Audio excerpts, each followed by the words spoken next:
Hello everyone, this is Ashutosh here. Welcome to Designing Tomorrow with Ashutosh. We are truly honored to have Mr. Amitabh Nag in conversation with us. Mr. Nag is the CEO of Digital India Bhashini division, and he's a veteran in the IT industry with 3 decades of experience.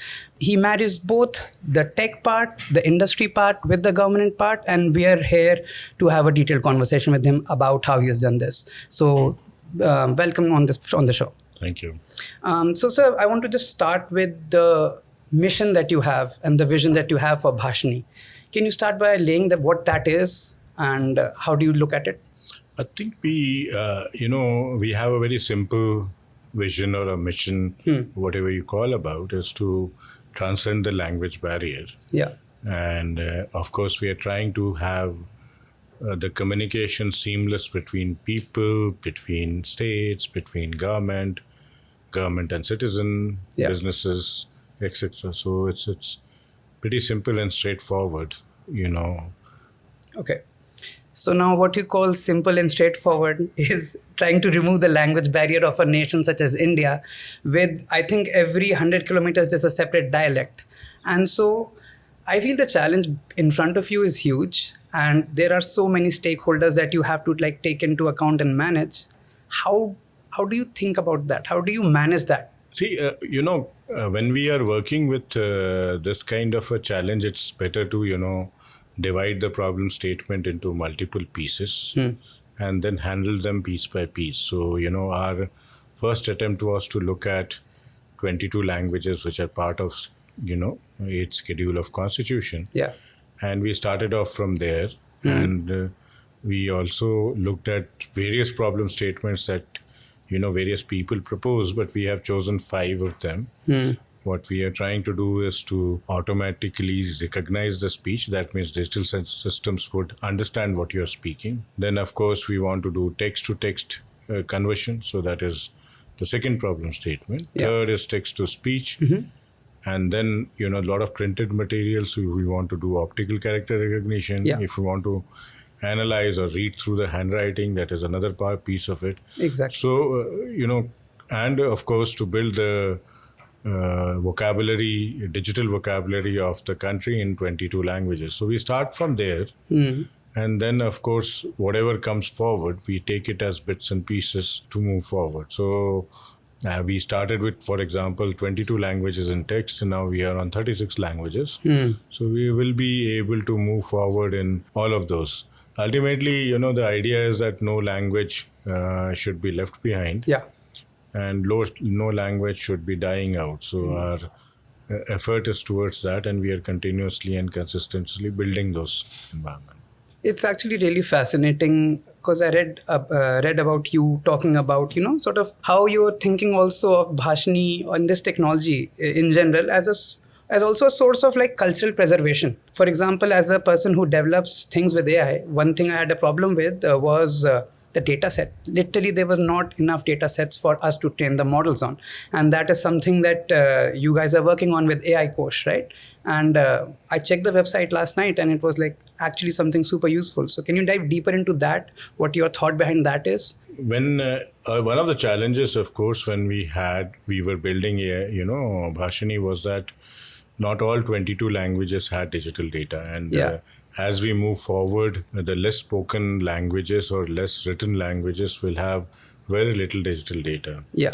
So among 22 languages, you had 6 or 7 languages which had enough digital data. Whether it had all the vocabulary of those languages, I'm not sure. Yeah. And I don't like to comment on that as of now. But yes, only comment is that they were still deficient. But there was enough data to actually train the model to make the model useful. But on contrast, we had rest of the languages where digital data was very less. Yeah. And at the first time in the world, we started creating digital data. So we had created digital data by putting, an application on which there was a picture, and the picture was basically shown to people. They were trying to speak about it or write about it, and then translating it to create the parallel corpus on which the models have been trained. Now, this has become a very standard practice as of now for the rest of the activities, but it is the first level of activity which has happened. So this is a way in which we have moved forward. So Yeah. often in India, when we are trying to work on AI, there is a very big amount of effort, as you are right, is required for Yeah. gathering or creating or building data sets, without which AI will not Exactly. work. So that was done in Bhashini, and it will be done on the other perspectives also. That's great. That's great. So now, speaking as a startup owner who wants to build solutions for India, what is the best piece of advice you have for people like me? And what is the thing that you feel that we make mistakes on? What is the common mistake that we make when building? Because I feel that coming, even though I live in Ghaziabad, my office is in a tier 2 city, but I still have a very metro mindset, and I don't feel that I can sometimes connect with people in Bharat, right? So how do you suppose we people should bridge that gap? See, one of the most important aspect when you're looking at creating AI solutions, especially when it is actually interfacing with citizens, Yeah. is the fact that the user journey and the user interface has to be well designed. And the persona needs to be known. And often the challenge which is there is that we and this I had said in some other context also, that we sitting in metro think Yeah. about the rural people and try to design applications thinking that this can be done, but ideally it doesn't happen. Yeah. So the persona has to be well identified, that you are building for whom, and then according to that persona you have to define the user journey, and then the use case would be actually successful. So we tend to take the traditional intelligent people applications and try to basically put it across to Yeah.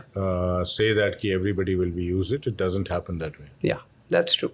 I feel proximity also plays a role there, where if you just even talk to your ICP or your ideal customer profile, that really opens up a lot of doors. Yeah, so you need to be basically aware and should be aware of the persona who's using this application. Huh. So that's great. Now, as a person who's at the helm of a lot of really ambitious projects, I want to understand from you, because I feel your style of working in corporate would have been different, where you could have something of more like a top-down approach, right? And I don't think when you're basically, I was reading that in making the Bhashini, the initial piece of the models, right, the initial set of models, you collaborated with 70 plus institutions.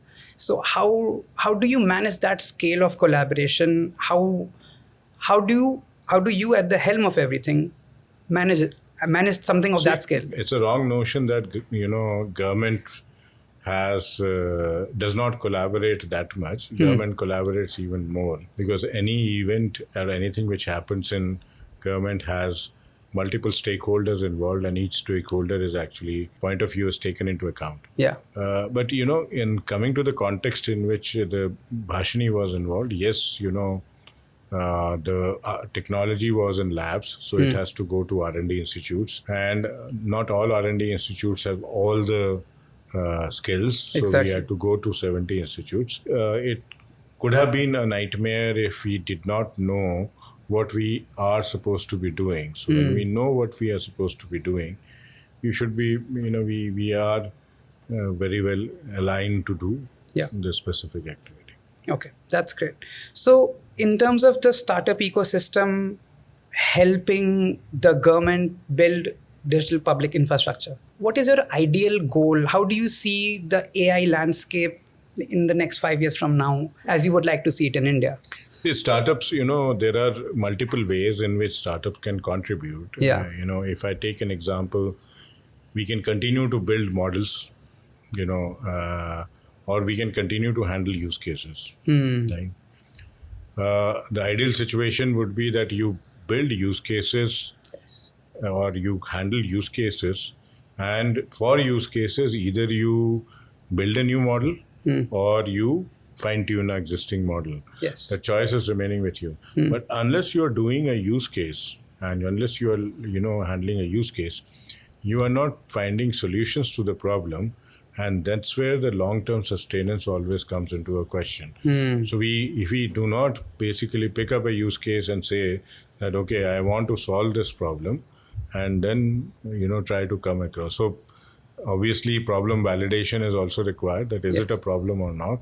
But if it is a problem, it needs to be solved. It gives you enough bandwidth, enough playground to actually say that this is what could be the basic solution. So now with that, how do you see sort of because of the linguistic nature of the initiative, right? Obviously, states have different stakes in it because languages are also somehow closely related to these states as well. How do you see a state co-ownership having co-ownership with like a model of like a particular language? How do you see that sort of collaboration going? That's what the exact collaboration is. We are collaborating with states. If you actually look at it, the way we are collaborating, we are, requesting and offering states as the products and services which we have developed to be used. But with a caveat that when they use it, they need to give feedback so that the things can be improved or improvised, whatever you call it. Second thing is that we also want states to own up the model and then build data sets to train the model further. So, it's basically what Odia is for Odisha. It is for no one else. Exactly. That's a very close linkage which is there. Yes. So if the states start owning up, because we have the model which is not only built ground up, but it also has been open sourced. The lock-ins are not there, so they can always pick it up and improve upon it. It resides on Bhashini platform. That is more for interoperability. It can reside on any other platform as well. So it's a point which basically are there. We are trying to democratize it, but the co-ownership with the specific line ministry or with the specific state or specific industry is something we are definitely looking at, so that the improvement in those aspects can happen. So when you were starting this initiative, when you had been granted a budget by the government, what were the challenges that you thought you were going to face, and what was something that you did not even know you were going to face and you faced actually when you were developing this thing? See, challenges are well known. You talked about data, you talked about change of dialects and languages. So those are well known. We were there. What we didn't see happening is the type of use cases which we encountered and the scale which we encountered. Something which was basically being a latent need actually came out, and hence everybody started looking at those things. Second is that the use cases were very different than what we thought. The normal use cases would have been a website translation or a document translation or maybe a video translation.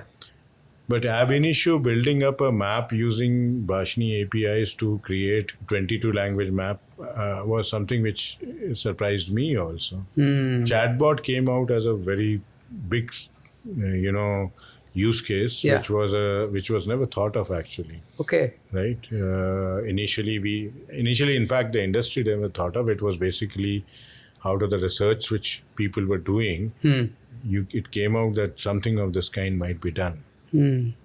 So now we have Kisan chatbot, which serves about 11 crore people. We had Kumbh chatbot, which actually, gave a lot of information at a lot of critical times during the meal. And so with that in mind, I just keep circling back to the issue of scale, because scale causes problems that you don't even know, right? It causes the unknown unknowns. One thing that I was really impressed by was your framing of it as like a voice first initiative. As a person who builds AI solutions, I feel that people, even educated people, don't like typing that much. We have like literally God in our phone and we don't even ask it basic questions, right? And I feel voice is a modality that is super useful. So can you tell me a bit about how you actually, thought about, okay, I'll make this voice first because it will lead to, help people who are not literate and people like that. So can you talk about your logic behind, choosing voice first? Voice first is a medium which was basically thought through when we again saw the persona. Yeah. Okay. And the persona is basically we are having people living on the other side of literacy divide. we had people are living on the other side of digital divide. And for both of them, voice was a very important medium to actually communicate with digital system. So that's where the idea came up. And, as I said, the use case demanded that we should be basically going there. For people who knew how to operate digital systems, voice first become an increasing productivity system. It improves the productivity drastically because you always speak faster than you can type or even write. So, that has caught on to the specific activity. Of course, bridging language barrier is then starts becoming one of the byproducts of that. Yeah. While as the initial thought process was that we will transcend the language barrier, and voice, by the way, will also be a medium. So it has reversed now. And it also adds on to disability and helping people with that aspect as well. So now, okay, we are towards the tail end of our conversation. I just have a couple of rapid fire questions for you.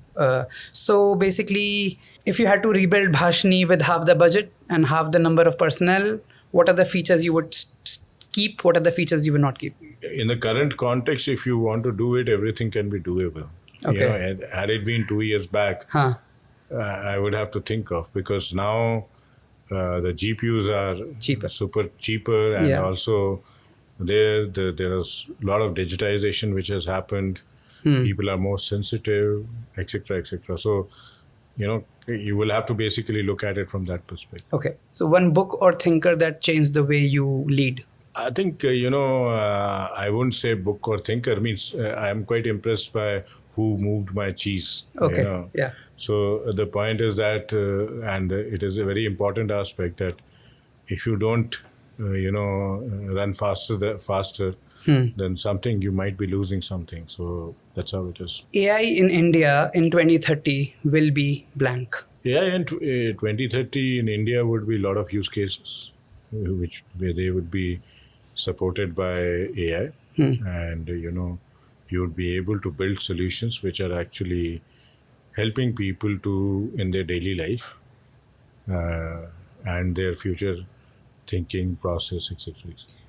Finally, what metric, if it does not go according to the way you want, what metric keeps you up at night? Metric is keeping whatever you do today with respect to AI is a experimentation and is a definition of success, right? So as such, nothing keeps you awake in the midnight because people are willing to experiment and people are willing to support you in that experimentation. Yes, you do think of what would be your next experiment, what would be your next use case, which you want to deliver, while maintaining what you are already doing. That momentum should not go. So a balance between that is what keeps us awake. Should you be experimenting more, or should you now start consolidating whatever you have done, because whatever you have done is going to achieve a scale, right? And as you said, handling scale will always be posing challenges which we are not aware of. But yes, fortunately, touch wood, we are on track till now. That's awesome. And your parting words to startup owners and hopefuls like myself who want to build a better India? I think I touched upon it. Focus on use cases, focus on building something scratch up, because that is what is going to help you to take it across. Whenever you're using something else, it should not be tied to that. It should be interoperable, so that you're not dependent on your ex-suppliers. Your value chain is always enabled to do anything and everything which you want to do. But solving customer problem and being on a scratch-up mode is very essential, because otherwise you may not be able to control the costs when they start spiraling down. So any tech product actually has the challenge of cost getting spiraling down when the big tech starts picking it up, and they apply economy of scales to actually bring the cost down. Exactly. And that's when the startups start dying out. So if the startup actually has to grow, it needs to be aware of every bit of its technology which it is using, so that it is in a position to optimize and be ahead in the market. Cost is always a big factor when you look at economy of scales. Especially in AI, since GPU requirement is so high. That's great. Thank you so much. This was Thank a you. wonderful Thank conversation. you.